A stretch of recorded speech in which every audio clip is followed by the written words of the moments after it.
Hello, everyone, and welcome to the latest edition of Scrubbing the Skies, the webinar series of the Institute for Carbon Removal Law and Policy at American University. As always, I'm your host, Will Burns, and I'm a founding co-director of the Institute. One of the ongoing discussions in the CDR community in recent years has been the potential uptake of carbon removal approaches in developing countries. And today I'm joined by two authors of a new report that assesses these prospects in the context of one CDR approach, enhanced rock or mineral weathering. I've invited them on the show because I think it's a well-balanced analysis of this topic, and it also helps us flesh out considerations that I think would be germane to virtually any large scale of carbon removal in southern countries. So let me introduce my guests. Yifan Powers is a research manager for climate at Precision Development, and Garrett Boudinot is founder and CEO of Vicarb, which is an early stage startup.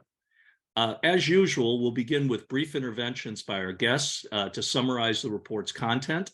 I will then seek to seed the conversation with a few questions, and then we'll move to audience questions. So feel free to begin to populate the Q&A box. Yifan, Garrett, the floor is yours. Thanks so much, Will. Let me share my screen because we do have a deck to present to people.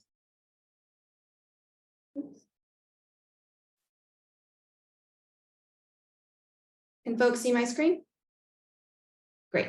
So Gary and I are really pleased to be here with you guys today to discuss our report on enhanced rock weathering in the Global South. And like Will said, the most exciting part, I think, about this report is considerations for what it's like to implement this technology in developing contexts, particularly with smallholder farmers. So I just want to mention, we created this report, of course, with Garrett, who's the founder of Vicarb, Precision Development, which is my organization, and also some colleagues at the Institute for Governance and Sustainable Development.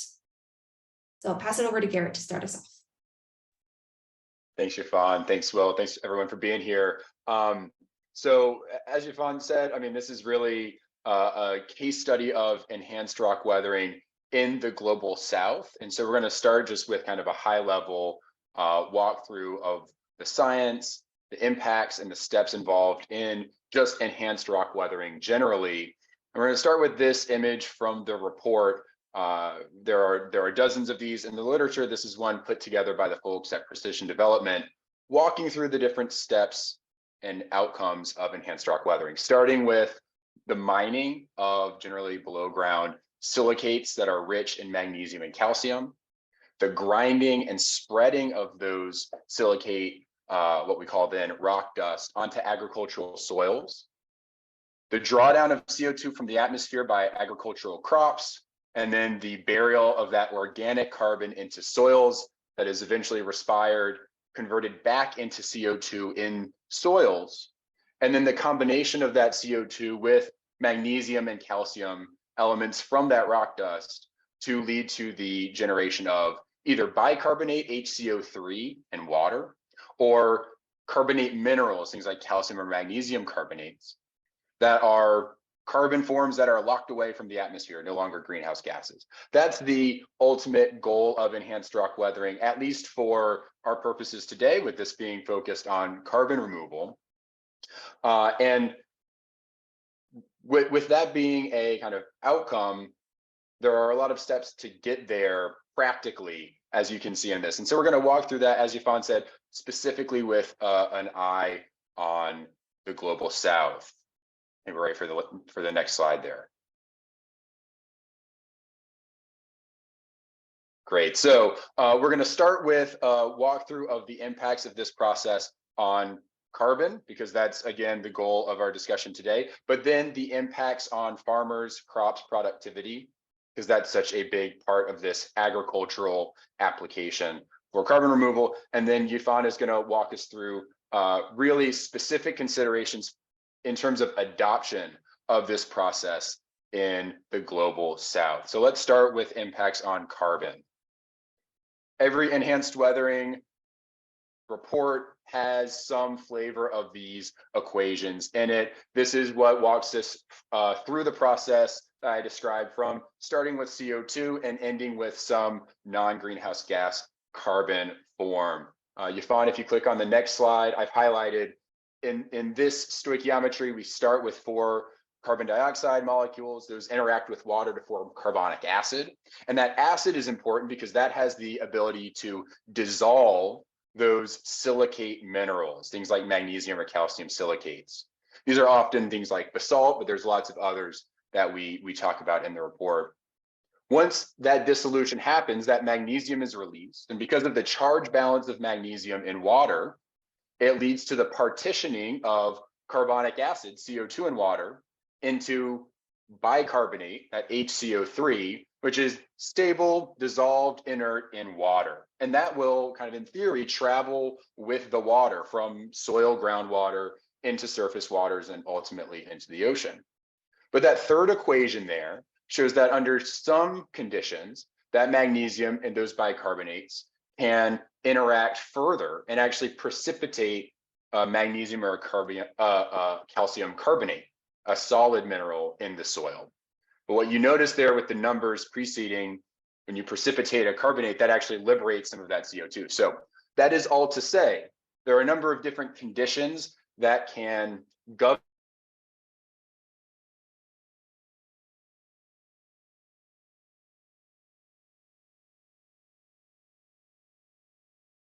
to dissolve and lead to that bicarbonate, can vary across environments. And then the conditions under which that bicarbonate and magnesium or calcium can further interact is also dependent on a number of conditions in the environment. So this is kind of theoretical, stoichiometry, chemistry. Let's see how it plays out in real life. Next slide. In the report, we give a list of a lot of the existing results from literature on enhanced weathering. So there's a lot here. I'll walk through it briefly. We've got the estimated rate of carbon dioxide removed in tons of carbon dioxide per acre per year in that left column. You see it varies widely. We'll talk about why. We also have the amount of rock dust that's applied, which also can vary widely across studies. We wrote this report over a year or so ago, and so this was most up to date as of about 2022. And then in the description, you see there's a number of different study types and materials used. So we have models. So these are theoretical, sometimes backed by data, sometimes just using those stoichiometric equations above. We have mesocosm. So this can be a greenhouse study, it can be a laboratory study, but mesocosm, kind of small scale. And then we have plots. This is field trials out on real plots, agricultural plots. And then the latter component of that description is the material that's used in a lot of these studies, ranging from specific calcium silicates like wollastonite to rocks that contain a number of different minerals, but have some high proportion of magnesium and calcium, things like basalt.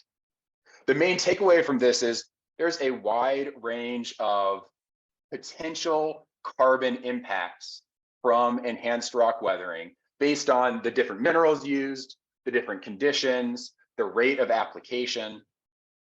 And the majority of these are not real field scale trials. So there's still a lot of science to be done. All of that is to say, if we're going to really understand the impacts of enhanced rock weathering on carbon, which is our goal for carbon removal, at this point, we really need to be measuring those impacts. And that is a real challenge, particularly when we talk about global south contexts, because the availability of the materials, the labor, the analytical capabilities, the supply chain networks, all of these things to do really good chemical measurements varies depending on where we are. So I've put some quotes from the piece there that I wanted to highlight when it comes to how we assess impacts of enhanced weathering on carbon in the global south.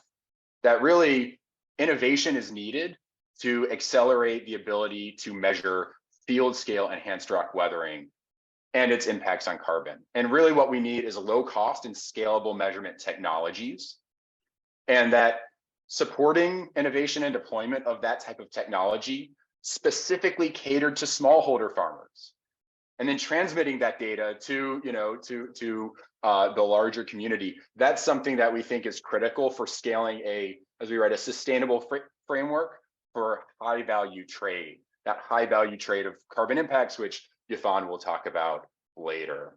So now let's turn to the impacts of this on farmers. Farmers have been applying basalt and other silicate minerals to soils as just an agricultural amendment for a long time because of those different elements in there that can benefit soil health. So there are a number of studies out there that have looked at kind of low application rates of different silicate minerals.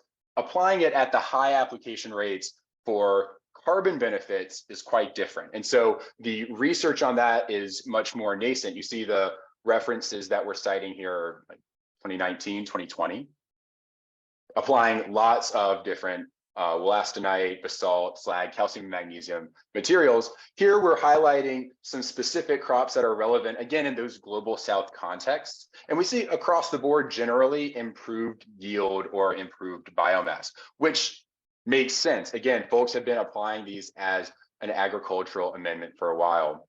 What we do want to highlight here is, for one, that addition of magnesium and calcium for agricultural amendments is generally an amendment for low pH acidic soils, which are very abundant in the global south, in these equatorial and subequatorial regions that have high precipitation, thus high soil leaching, and thus high pH. So it stands to reason that adding things like calcium and magnesium to those soils will improve soil health, improve soil nutrient retention, and thus improve agricultural input and farmer bottom line. So that's all a really good thing that we think is worth looking into this in the global south conditions further. So with that, I'll turn it over to Yifan. Thanks, Garrett. So I'll structure my discussion about enhanced rock weathering in the global south by talking about some of the key enabling processes that all successful rock weathering projects need to think about. So we'll start with access to materials. So first and foremost, you need to have the silicate rocks that enable this technology to work. So you need to understand where that material is coming from for your project, the exact composition of the minerals in the rock that you're using, because that it has implications for how much carbon drawdown will occur, as well as implications on potential crop outcomes. And then you need to figure out, beyond just the mechanics of the rock, how to actually procure it, create a supply chain for it, and get it from its source to where you can use it as an implementer, and figuring things out like price. So these are all things that in the global south context is particularly challenging, just because this is such a new input for this space. There have been some discussions about using waste material from some mines as a source material, but just figuring out this piece is going to be critical, because it is the prerequisite for this kind of technology. And understanding from a geological point of view too, where the source materials are that we can use, and what exactly is the composition of those source materials for efficient and effective carbon drawdown. So once you have the material, you need to transport it to the cropland, to the farms. So for transport, we all know that right now it's heavily dependent on fossil fuels. So there is this consideration, this trade-off to think about in terms of, you just imagine big truckloads of ground rock dust, and you're transporting it sometimes hundreds of miles. That can be a big amount of emissions. So we need to understand the proximity from your source material to the cropland and the farms that you are implementing on. And hopefully this is all facilitated by really robust transport infrastructure. And so again, in the global south, this is where it becomes tricky. So in the image right here, we have a picture of a road in Hyderabad, India. And so for those of you guys familiar with this context, it's actually not a bad road. You can tell it's been paved at some point. It's definitely significantly deteriorated since then, but it's still very usable compared to some other common types of roads that you might see, where it's really just dirt. And in either of these conditions, for these types of roads, that can become impassable under certain situations, like in rainy seasons. And it's not a small detail, because you have to just understand that when these roads become impassable, all types of logistics can become much more complicated. So that's just a factor that you have to think about in these contexts. So let's say you've gotten the material transported to your farm. So now you need to apply it. So Garrett talked about thinking about the actual amount that is optimal for carbon drawdown, the rock that you need to implement and apply to your farm. And then there's a balance there between that optimal amount and what are the crop outcomes. So there could be a situation where the maximum amount for carbon drawdown is actually not conducive to some farmer outcomes. So we need to find a balance there. And on top of that, we have to think about the labor demands, the equipment demands for applying just the large amounts of rock dust that we're talking about here, particularly if we're thinking about incorporating into the soil. So in smallholder farmer context, for example, this is a very typical scene. You see someone harvesting crops by hand with very low-tech technology. And this is what people will have access to when it comes to applying rock dust as well. Even things like shovels or things that don't require fuel to use, like hose, can be hard to come by depending on who exactly you're talking to. So this is just another consideration that we have to think about, because right now in a lot of the existing ERW projects, you have things, like those fancy Caterpillar tractors, you're sitting comfy and you're just driving through your field, applying the rock dust, or you can have, propeller plants spreading this dust over large areas of land. So it's a very different mode of thinking of application here in the Global South. And then next we have to understand the soil conditions. So you've applied, your rock dust to your soils. There are specific types of soils for which enhanced rock weathering works best for carbon drawdown. Garrett can speak a lot more to this. But for example, he mentioned equatorial regions are great because they tend to have higher temperatures, high moisture content, and low pH, which are all conducive for the rock weathering to happen. And the thing that we need to understand for the Global South is that, yes, globally, writ large, these conditions exist, but from plot to plot, soil characteristics can be really different. So PXD did some soil testing in Kenya and India. What we found is that there's just a high level of variability between plots, even in the same village. So as you can see from this picture, this is again in India of paddy or rice fields. They're very small. And each of these can belong to different farmers who are, using different management techniques. And some plots are closer to this river. Some plots are closer to a forested area. And so that all has implications for what the exact soil conditions are.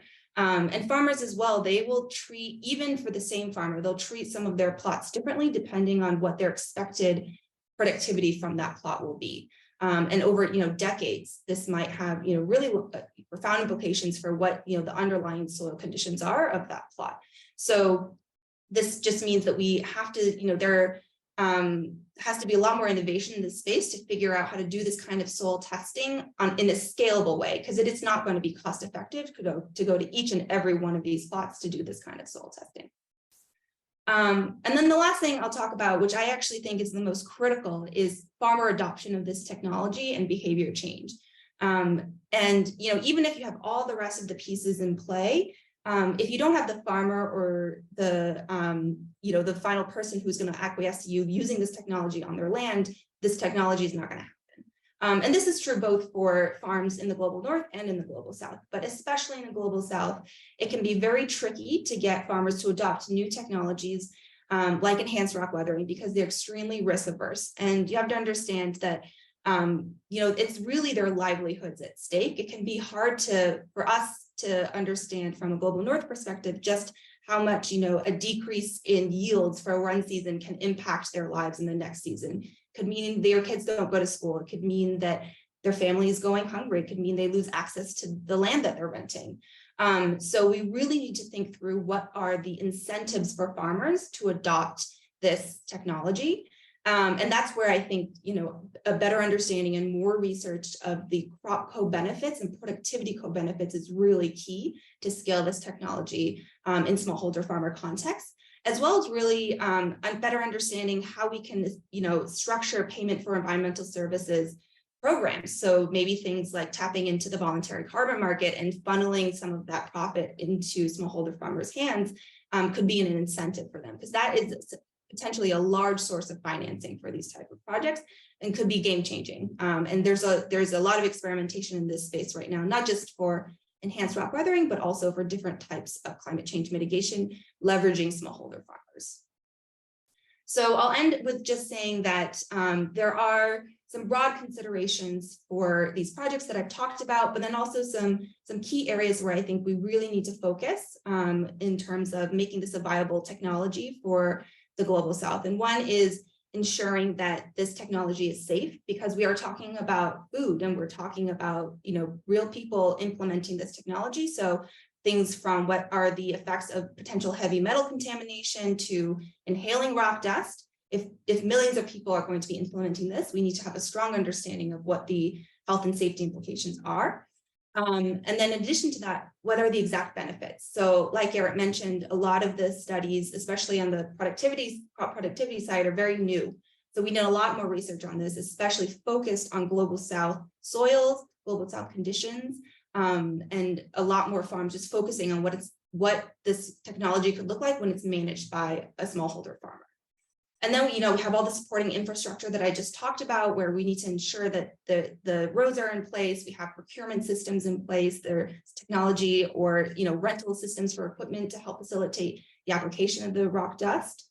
And then the last two pieces I'll mention is just outcome verification. So this is critical, especially when we think about payment for environmental services programs, because the only way that, money should change hands is if we're sure that the outcome has been achieved. And just also for, our ultimate goal of climate change mitigation, we want to ensure that carbon drawdown is happening.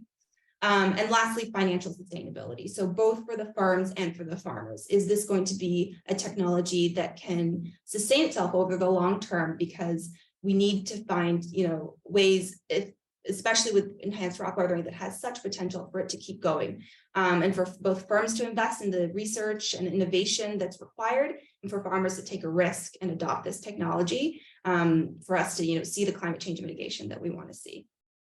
So I'll end there. I think that's it for us. Thank you so much for listening to our presentation. If you want to find out more, there's a link to our page where you can find the full paper. Okay, thank you very much, Garrett and Yvonne, for the initial summary of the study. So we're going to proceed now, and I'm just going to try to seed the conversation with a couple of questions that I had in mind, and then we'll move on to our audience questions, which are already coming in hot and heavy. One question I had is, your study emphasized that there's a critical need to conduct soil testing, right, to assess characteristics such as pH and moisture and biology, and that this is especially important in the Global South because there's really significant heterogeneity in terms of soil characteristics. So one question I had is, first of all, you indicated that obviously we can't do this plot by plot and really make it work. What approaches are we looking at currently to square that circle, and how confident are we from an MRV standpoint with those approaches? And maybe the most critical consideration is, if we do all of these things, is this still a potentially economically viable enterprise in the Global South? Sure, I can. Do you want me to start a bit, Garrett, and then you can add? Great. I'll just say that soil testing is critical for agriculture in the Global South, not just for enhanced rock weathering. So it's actually been something that a lot of governments have been investing in coordination with a lot of NGOs and funders working in this space, because it's critical for nutrient management, to understand what types of crops are best where, a variety of things. So I think this is actually where there could be a lot of exciting innovation that takes place. Plot by plot measurement is definitely not cost effective, but there could be things where you use satellite imagery to assess certain soil characteristics. or you calibrate models and make them better with more ground truth data. And there are these attempts at creating these regional soil characteristic maps, basically, that we have for geographies more in the global north. For example, in the United States, you have these series of agronomic cooperatives that go out and do this. And you can sort of go to your local cooperative and find out what local soil conditions are like. So I think there is momentum and ways to do this in the global south that can be cost effective, especially because it's such critical information, not just for carbon drawdown. Garrett?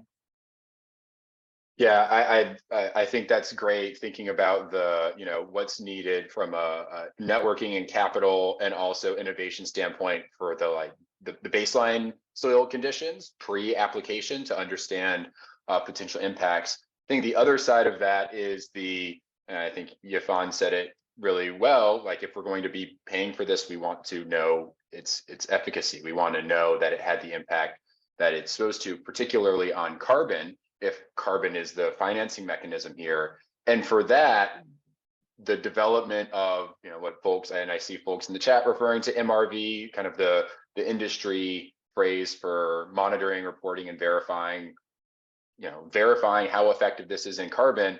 That's still very much a technology innovation question. And I think it's also very much a market demand question. I mean, the less direct measurements you have, the more uncertainty there is of how effective this is. And even what a direct measurement constitutes in this world is variable. Some folks using solid soil measurements to assess the weathering of the rock dust and then assuming carbon impacts from that. Some folks measuring the carbon chemistry of the water and the carbonates in the soil there. Some folks modeling all of it. And I think, there's a wide range of how folks are approaching it. Most importantly, there's a wide range of or a developing range of how the folks financing this, paying for it, will want the verification done. I think that's really going to drive this. And at least for us, having measurement in new locations, new places where the research hasn't been done. One of the things that I didn't highlight in showing that table of all the studies that have been done, they were, I'm pretty sure, all in the global north. And so having actual measurements from a research perspective, from an adoption perspective of the efficacy in new locations is going to be critical, particularly initially, to even assess what uncertainties and verification thresholds there are. Okay, thanks for that. Another question.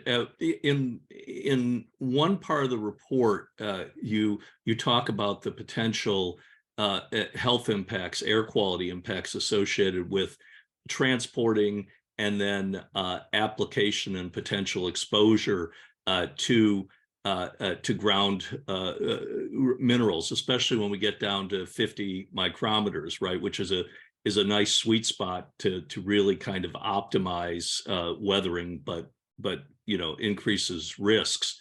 Can you talk a little bit about the health risks and what we would do to minimize that? Because one thing I was thinking is beyond obviously worrying about health risks, it's likely, I think, that this would be a source of resistance on the part of farmers and communities to uptake this technology. So could you expand on that a bit more? I'm happy to address that. Yeah, I mean, if you look at pictures online of folks spreading basalt rock dust, you generally see like a large cloud of dust behind it. And that's fine silicates, stuff that we definitely don't want to be inhaling. And I think from a, application perspective, we're all familiar with wearing masks these days. And so we could say, oh, well, we'll wear masks and maybe goggles, and that will help mitigate the risk of inhalation. But if you're in a dry or windy place, that plume can travel, that dust can be brought back up. And so the way this is addressed in a lot of existing applications is the rock dust is tilled in. And that's for a number of reasons, but one of them being it's not going to be washed away. Well, as Yafan said, tilling requires a lot more time, machinery, labor, all of those things. So I think, in the application itself, certainly it's something that I can see communities who are considering adopting this being weary of, but I think it's not that hard to overcome. I think once it's been applied, reducing the potential of it being brought back up by wind, by tilling, I think that's a bigger challenge to overcome in some of these smallholder contexts. Anything to add on that, Yifan? Or okay. One more question, and I'm going to move to audience questions. The economics of this again, right? If we're going to get farmers to adopt this, right, we're either going to have to require that they pay for it, which is going to be daunting in the global South. But as you suggest, there may be some co-benefits that would justify it. But you also suggested payment for ecosystem services, right, and ultimately bringing this into the market.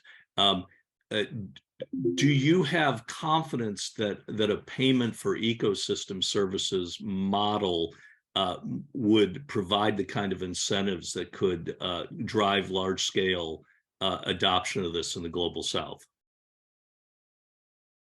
Yeah, let me speak to this a little bit first, and then feel free to add, Garrett. In terms of PES programs in the global South, there's actually a strong literature on this around forestry and agroforestry, where a variety of these kind of programs have been implemented, and they've been shown to be effective.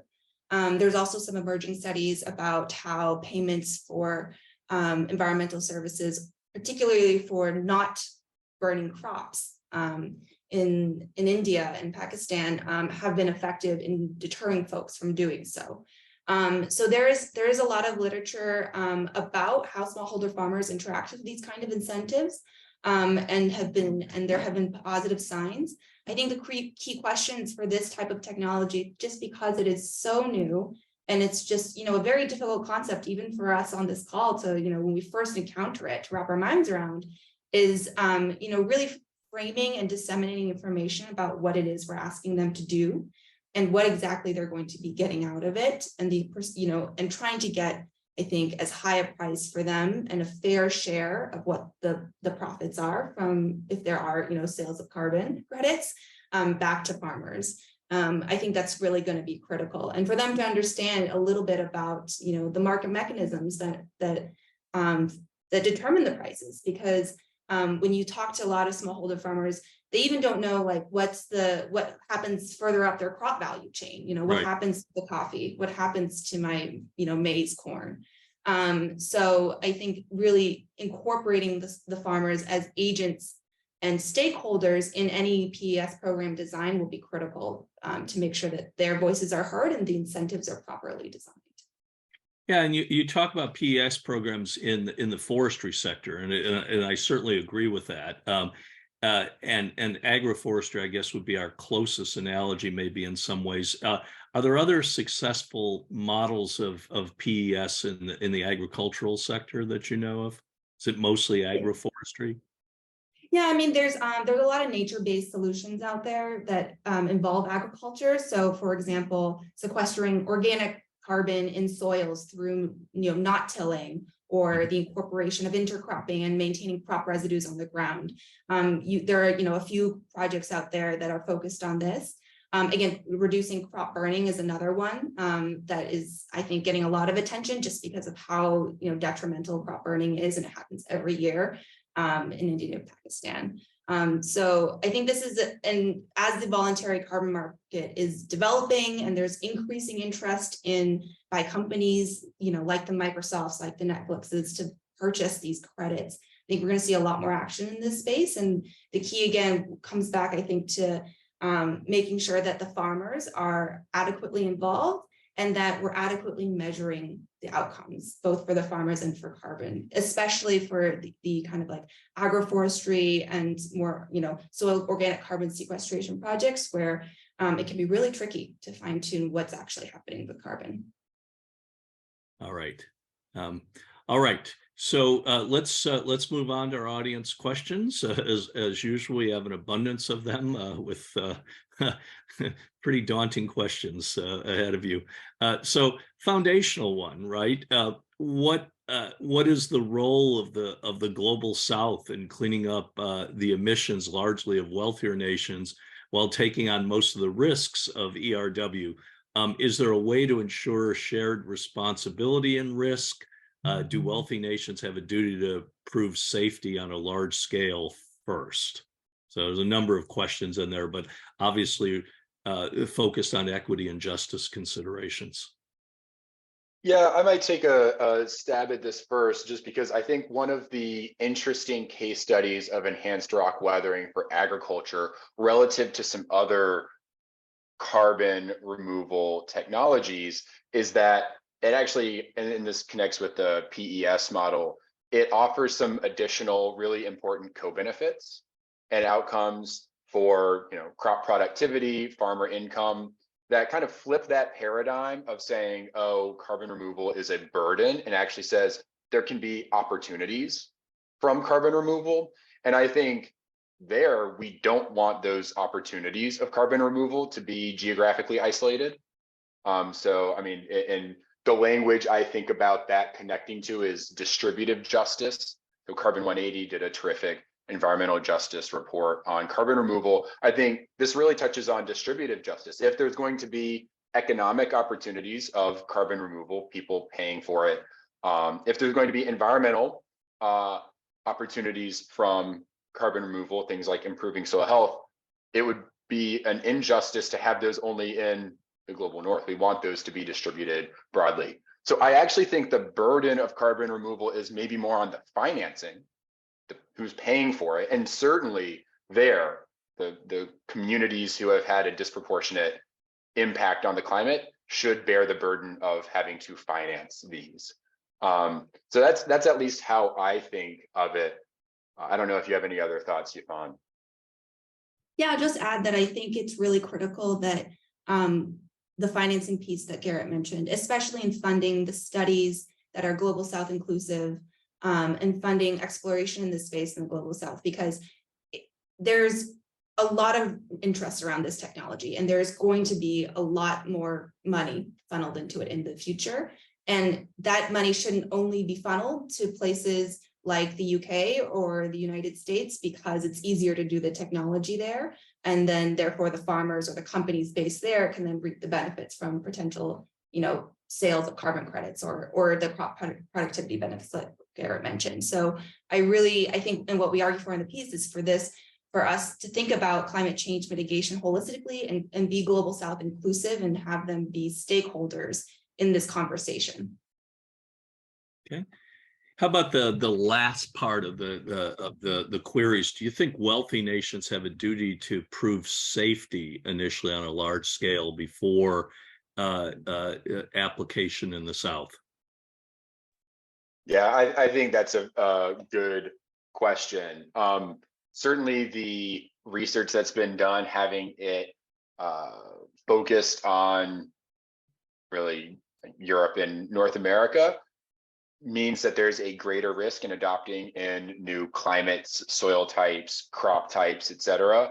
I think that goes back to the ensuring that early adoption particularly, but ideally continued adoption, has really robust measurement component for efficacy and impacts is critical. And again, based on our conversation earlier, I think that's a financing question.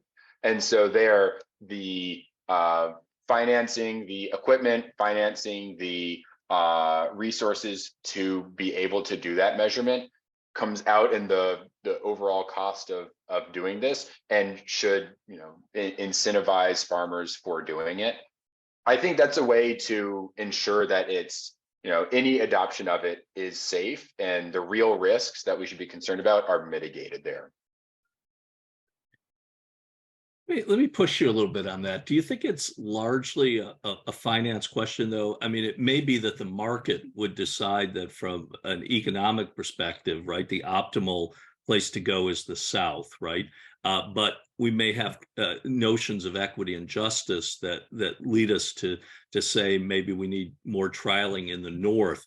Wouldn't that argue on this being as much a regulatory question? Is there a role for governments, either at the international level or the national level, to guide equitable considerations instead of the market? Because couldn't we argue that the market is just going to drive us to the cheapest place, and we've often seen that means, putting it in places where there's governments that are really not functional, or places that don't have adequate ability to monitor from an environmental perspective? Is there a government role? Is it beyond just market considerations?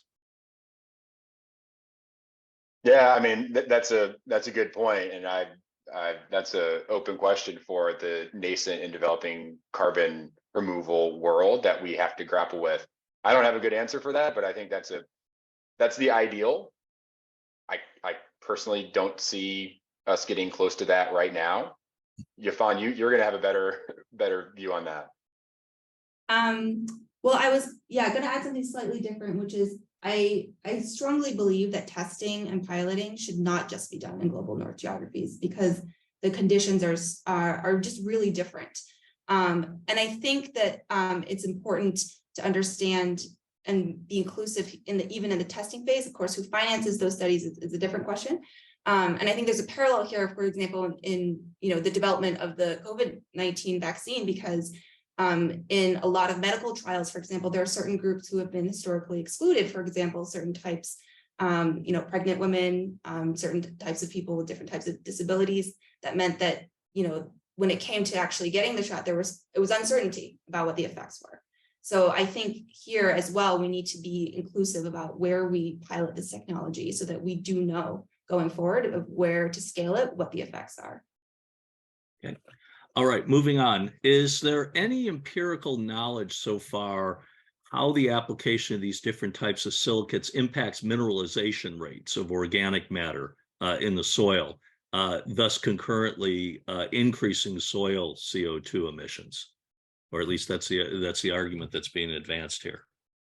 Yeah, I mean, this is why we definitely need more just general field trials, and not just kind of theoretical models of what could happen, but actually seeing in practice, because certainly that's being addressed. And I think that's one of the reasons why just measuring, for example, the weathering rate of the minerals in a soil is not as good as actually measuring the carbon chemistry changes of that soil and soil water. Again, it gets to why, particularly at this juncture where the science is so nascent, having real measurements of this in different conditions, like what Yafan was just saying, is absolutely critical. And there's a question that's spot on that, so maybe you could expand a bit. It's asking, what does MRV look like for this technology? Maybe be a little more granular about how that would proceed. Absolutely, and that's a hard question to answer, only because if you ask 5 different folks in this space, you're going to get 5 different answers, and they're going to be based on 5 different approaches and philosophies. So I'll try and present it as a spectrum, right? There's some folks assuming that largely this is a stoichiometric, so kind of charge balance driven reaction. I apply 1 magnesium ion, I will get 2 CO2s removed, and then model that out and assume some uncertainty value, and boom, there's your verification.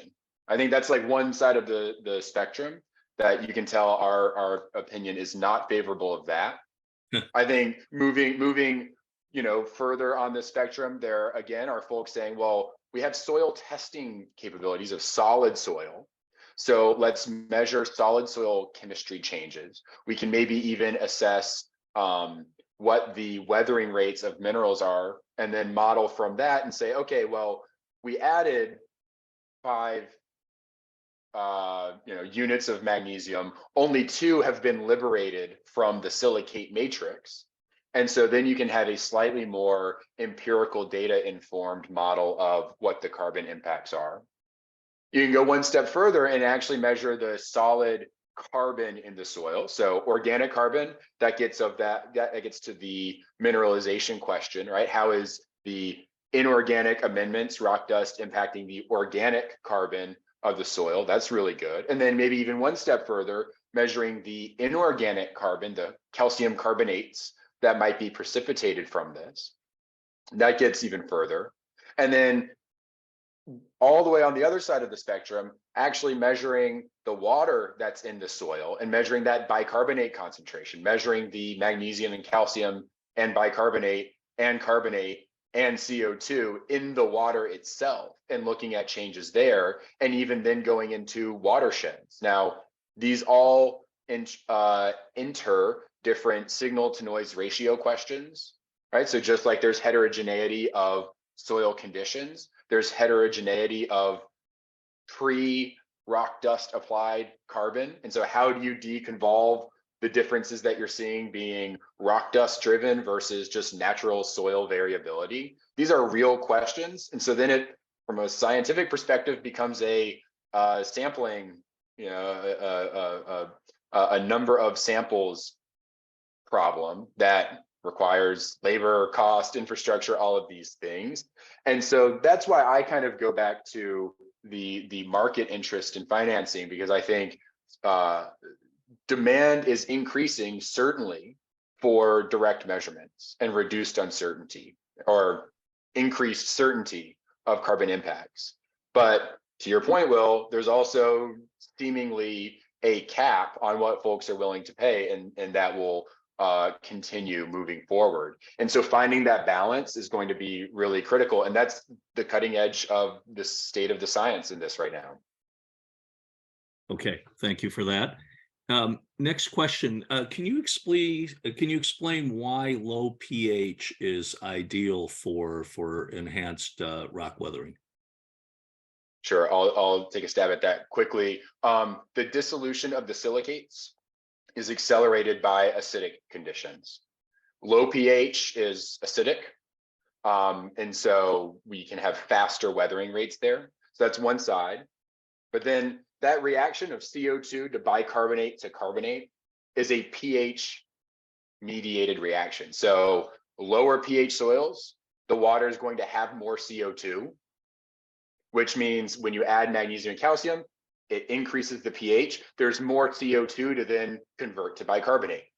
So it works on the weathering rates, but then also on the carbon efficacy. Those twofold make it ideal. And then finally, on the crop impact side, low pH acidic soils leach nutrients more quickly. And so by increasing the pH, you can increase the nutrient retention of those soils, which gives you more crop impacts. All right, next question. How important are differences in litter, organic material, and microbes to the reactions, or are they second-tier effects? Two different ways I'm thinking about answering that. So to first order, again, this reaction is driven by ultimately CO2 that's in the soil. That CO2 comes from organic matter that's being respired in the soil. And so inputs of organic matter and changes in the inputs of organic matter into the soil will have an impact on the pH, the CO2, the nutrients, but also the availability of carbon for enhanced weathering. So that's one side of this. Maybe on the other side, it gets to the previous question, what the feedbacks are therein from once you add more rock dust to how that carbon cycle is changing.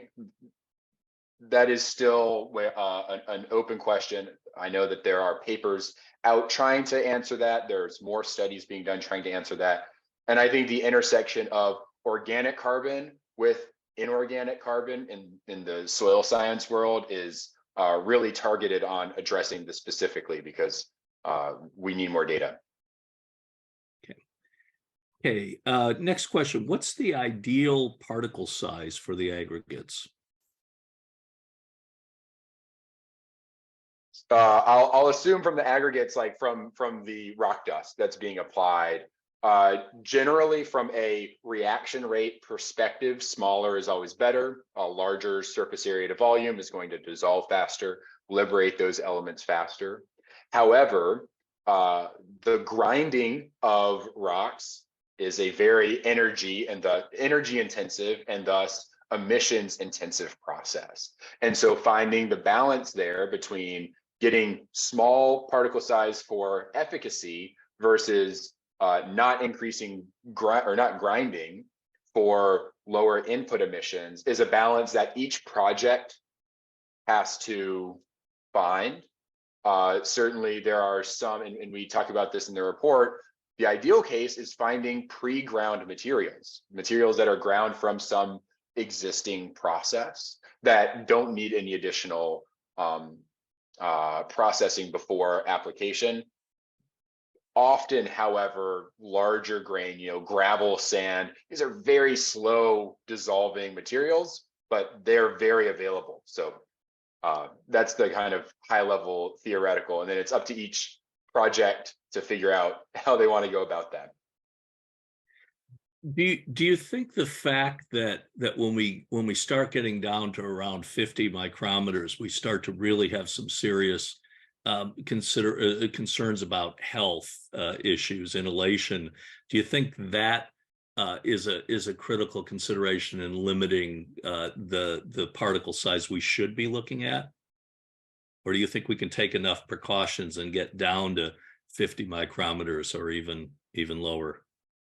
No, I mean, that's a good question. Often these are on a distribution, right? Mhm. So it's very rare that you'll have a batch of rock dust, a truck that is all a uniform size. There's generally, a median grain size, and then it tails off at the higher and lower ends. I think your point is, or your question is spot on, because even before application, if we're trucking, open beds of rock dust that has really fine grains, and we saw the good road that Yafan showed, that you can imagine that bouncing around, shaking. I mean, these are real application and adoption safety questions that are, at least how I'm thinking of this now, in contrast to the desired outcomes or the desired conditions for carbon removal. I think this is just one of the trade-offs that we need to consider in adoption here. Okay, thank you. Next question. In low pH soils, what is the durability of the calcium carbonate solid in the presence of water?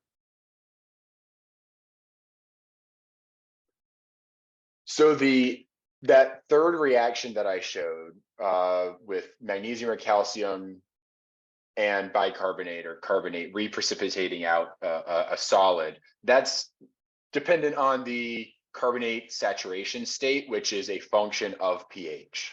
All of that is to say, it's unlikely that you would have the precipitation of a carbonate that's going to be stable in a low pH soil.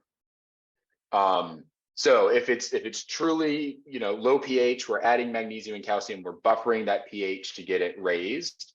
The first product that we're going to have is bicarbonate. So I think the real concern is not necessarily in that low pH soil, but are we going to be precipitating a carbonate mineral? But as that magnesium and bicarbonate travels with the groundwater, will it interact with a more acidic medium or a more basic higher pH medium, where then it might precipitate out or go back to a gas phase? I think that's the bigger question. All of that is to say, below ground soil carbon chemistry is really complex and hard to have certainty on in a single location, let alone as it travels in groundwater. Okay. Next question. Would the sequestration through enhanced rock weathering offset all additional emissions of silicon production and transport, scope 1 to 3? Again, that's a project dependent question. So Yafan brought this up in the availability of materials section, that proximity to the material is a first order question on determining adoption feasibility. Because if it's so far that you're emitting more than you would sequester by transporting, it doesn't make any sense. And then type of transportation, all of these different things. So, you know, in the industry, the calculation to assess input emissions versus outcomes in carbon, so kind of that gross carbon removal versus net carbon removal, is referred to as a life cycle analysis, LCA. Every project is going to do an LCA based on the location. I think it's us as a community and those purchasers' jobs to always be pushing for really robust LCAs that are honest about input emissions. And I think to Will's point earlier, like there are some regulatory considerations that should be made. I know certainly the industry from the inside out is pushing for better standards that come into LCA. It would be great to have some oversight on that, an independent body seeing that as well. And the trade-offs there are going to be critical to making sure that this actually has an impact on our climate. Okay. Here's a more market focused question. So first, a statement. It says Brazil has had enhanced weathering regulations and standards for several years now. They also have different development financing credit lines to facilitate uptake. We have a 5-year roadmap for enhanced weathering in Kenya, from applied research to 1 square kilometer commercial scale. We're looking for €1 million in funding for the applied research stage. Any ideas where that kind of funding might be forthcoming? I can take a stab at this. I don't have a specific funder I can give you right now, but one type of financing mechanisms that we have been thinking a lot of precision development about is, pull financing, pull mechanisms, and specifically advanced market commitments. So there are some existing ones. For example, folks might have heard of Frontier, which announced a big pot of money to fund carbon removal that's permanent. And so they have funded some ERW startups. But I think there is a case to be made for advanced market commitments in global South geographies like Kenya, where the design questions are a bit different. You have to think about what's equitable in these geographies, both for the countries and for the people who are implementing, the farmers. What's the exact unit of product? What is the exact top-up price to firms so that they are willing to invest in the R&D? There's a lot of questions here, but that's one type of pull financing that I think can solve a lot of the market inefficiencies that we see in this space, because it helps ensure that you're paying for an outcome, and that you're not losing as a funder any money if the outcome is not procured. So that's one thing to explore. And I think especially for AMCs, because you're pooling together a lot of money, you can make big bets, by pooling together funding from various different sources to really get this push that it needs. And there has been a really successful pneumococcal vaccine AMC in the recent past. So we've seen this kind of thing can work. So it's a question of how do you adapt it to this climate change mitigation space. Okay. Next question. If the percent converted to carbonates will take years, how will corks be issued over time? So how would we issue credits if the percent converted to carbonates takes a number of years? I think that's a very good question. And I think we're seeing purchasers respond to that question differently. I think it's to be determined. I think we're certainly seeing claims about the rates of silicate weatherings that are all over the map. Again, that table I go back to highlights just the evidence there. And so folks I've seen everything from, we applied this amount, it removes this much carbon in 3 years. I've seen other people say 20 years. From a geochemistry, long-term climate change perspective, really rapid, and the Earth's climate can be thousands of years. And this is silicate weathering is a generally slow reaction. And so I think that is very much to be determined by the market and by how this all plays out. As somebody who's involved with a startup company, how do you think it should be done? Well, our startup Bicarb is really focused on solving this measurement problem. So, really recognizing that, as we were saying earlier, measuring the efficacy of these different carbon removal approaches, we can say it's a philosophical problem. We can say it's a market problem. Really, it's a technology problem. And so our approach is developing really what we recommend here, which is low cost, highly scalable technologies for measuring real-time carbon removal. And so the gold standard should be direct measurement of carbon removal, really high certainty, and done in a way that it can be measured. Okay. All right. We are at the almost at the top of the hour. And this was fascinating. I mean, I think, again, a lot of these questions are obviously in the weeds or in the soil when it comes to enhanced rock weathering.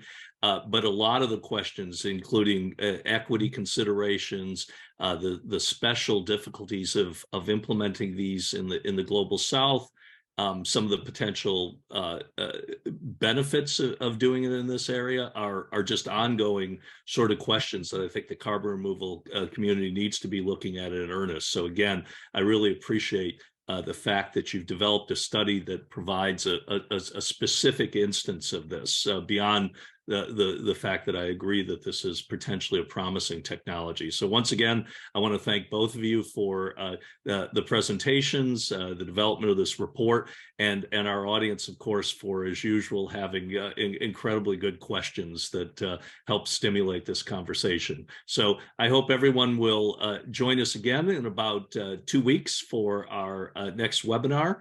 And until then, goodbye, everyone.